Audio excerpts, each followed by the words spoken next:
Welcome, everybody. Tonight, your neighborhood good Gulf dealer joins the Gulf companies in presenting the second of the Motion Picture Star's own program, the Gulf Screen Guild Show.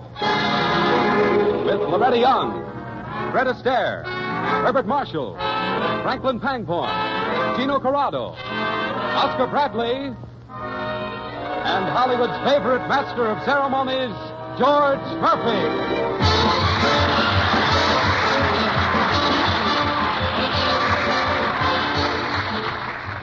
Good evening, ladies and gentlemen, and welcome to the second Screen Guild Show, Hollywood's own program, written, directed, and acted by the greatest names in the motion picture industry, for the benefit of the Motion Picture Relief Fund. Last week it was a review. Next week it's a dramatic show starring Betty Davis, Robert Montgomery, Basil Rathbone, supported by Louise Beavers. Each week we bring you a different type show with a different cast of stars. Tonight it's a musical comedy, Miss Brown of Worcester, directed by Ernst Lubitsch and written by Dwight Taylor and Arthur Sheikman, under the musical direction of Oscar Bradley. Ready, Oscar? Lights. Music. Curtain.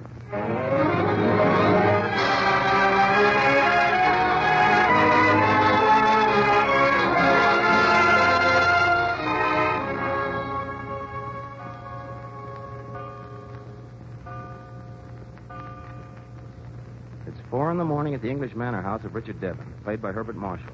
The radio in the darkened drawing room is turned on. In front of it, we find Alice Brown, his fiancée, played by Loretta Young. The program she is listening to is a transatlantic broadcast in the famous Sky Room of New York's Hotel Astoria. Jerry Gale, known as the Rhythm Romeo and acted by Fred Astaire, is just beginning his midnight broadcast. It is my lady. Oh, it is my love. Jerry.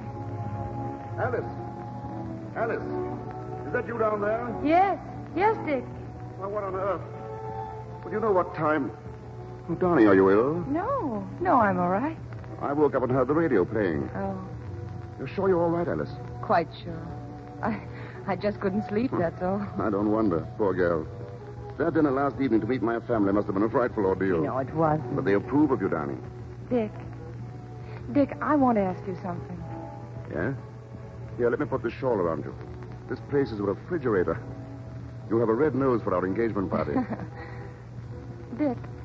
Dick, would you say a girl was, well, immoral to be in love with two men? Oh, depends on the girl. Who is this unfortunate female?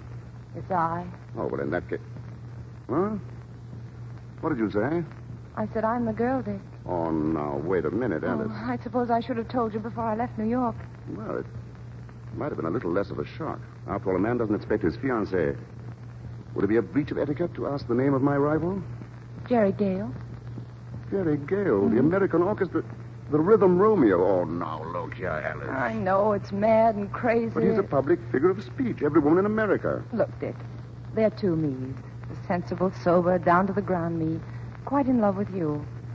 Then there's the other we'll call the foolish, romantic me, in love with Jerry Gale.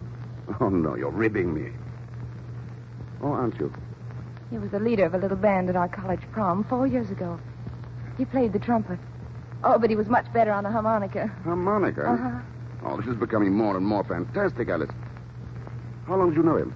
A weekend? Only a weekend? Yes. And I never saw him again. Well, doesn't it occur to you he must have changed a lot in 4 years? Oh, he has. Of course he's changed. And I'm the one responsible, Dick. I made him the Rhythm Romeo. Now, really, Alice, I can believe a lot of things, but... I introduced him to Shakespeare. You mean William? Where? A lake on the campus, in a canoe in the moonlight. I recited Romeo's speech to Juliet. And now he begins all of his programs with that same speech. Well, his meat was atrocious. He told me to always remember that night. Remember me. Every time I hear him, I know he's looking for me, searching.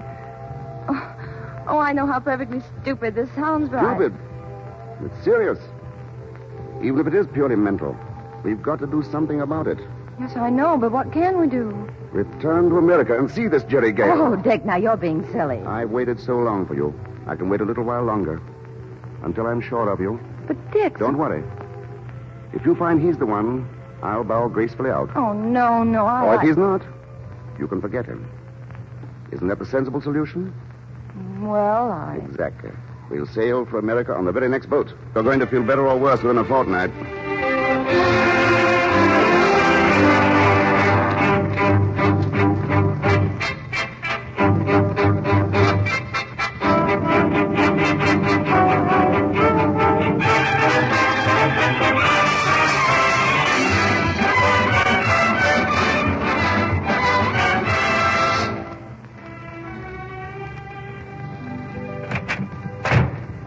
at the band. She has played 3 numbers. Where is Jerry Gale? I am Jerry Gale's manager, not his nursemaid. I'm manager of the Astoria Skyroom.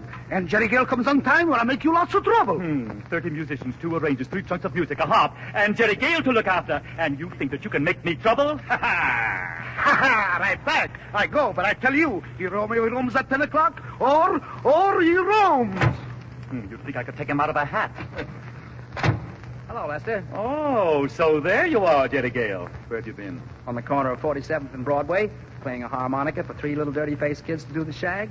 Any objections? If the management ever hears of this, We made 40 cents before we got chased by the cops. Not bad, huh? you'll ruin everything that I built for you. I and Shakespeare raised your salary to $2,000 a week. Look, Lester, you and the Bard have done a lot for me, but honestly, I get so tired of spouting couplets. Maybe you're satisfied with this rhythm Romeo you've created, but I've got to live with him, and I don't like him. Oh, stop that.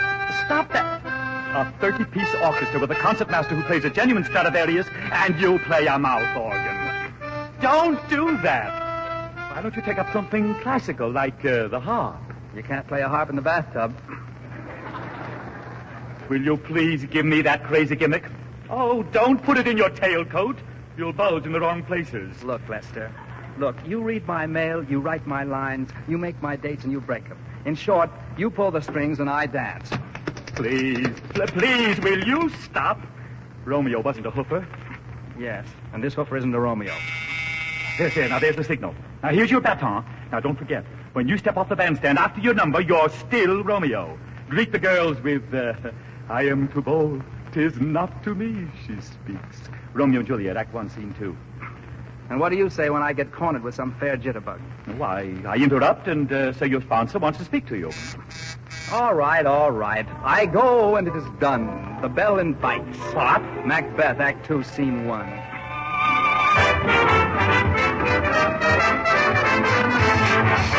This can't be love because I feel so well. No sobs, no sorrows, no sighs. This can't be love, I get no dizzy spell. My head is not in the skies. My heart does not stand still, just hear it beat. This is too sweet to be love. This can't be love because I feel so well, but still I love to look in your eyes. Thank you very much. Thank you, everybody. Thank you, ladies and gentlemen. So that's the Jerry Gale we've come 3,000 miles to meet. Yes, Dick. Looks quite a decent chap, Alice. He's just as I remembered him. I'll see if Mr. Gale will join us. Oh, look, Dick, he's seen me. He's coming over. Oh, Mr. Gale, will you play Two Sleepy People? I am too bold. 'Tis not to me she speaks. Oh, Mr. Gale, your music is too wonderful. I am too bold. 'Tis not to me she speaks. Hello, Jerry. I am too bold. 'Tis not to me she speaks. Nice reading, old man. Thanks. Jerry. Jerry, don't you remember me? Remember you? Well, of course. Why, you're, Alice. Alice. Well, what do you know about that? Alice, Brown. Brown, certainly. Alice Brown, of course. The Fall Festival at Wellesley. No. Spring prom, Vassar. Oh, yes. You had on a blue dress. I wore red. Remarkable memory, old man. Thanks. By the way, this is Mr. Richard Devon. How do you do? How do you do? Alice has told me about you, Mr. Gale. Really? Well, that's nice. Yes, most fortunate the way you came upon the Shakespearean role. Oh, Dick. The Rhythm Romeo angle? Yes, a lake on the campus, a boy and a girl, the moonlight, and you were romantic. No. A hamburger joint on Main Street, me and my manager. It was raining and I was broke. But, Jerry, You see, one of the boys in the band made a play for the waitress, and she said, lay off, Romeo, and the idea came to Lester just like that. I've been the Rhythm Romeo ever since. Dick, let's dance.